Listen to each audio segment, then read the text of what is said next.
आपको लगता है कि डोनाल्ड ट्रंप जो है वो इसमें कोई पार्ट प्ले कर सकते हैं, वो करना चाहेंगे?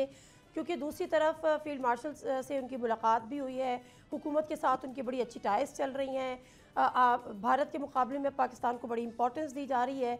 ये रियासत से रियासत ताल्लुकात होते हैं, ना कि इंडिविजुअल या किसी पर्सनालिटी टू पर्सनालिटी। तो आपको अभी भी उम्मीद है कि डोनाल्ड ट्रंप जो है वो कोई रोल प्ले करेंगे खान साहब की रिहाई के लिए? जी बिल्कुल, हमें उम्मीद है। हम एक क्लियर कर दूं बात कि कभी भी हमने ना कहा है और ना अब कहेंगे कि डोनाल्ड ट्रंप कोई वो जो कहते हैं ना डायरेक्टली कोई रोल प्ले करें या वो ये कहें या स्टेटमेंट दें। हम चाहते हैं कि जो अमेरिकन पॉलिसी है उस पे नज़रसानी हो।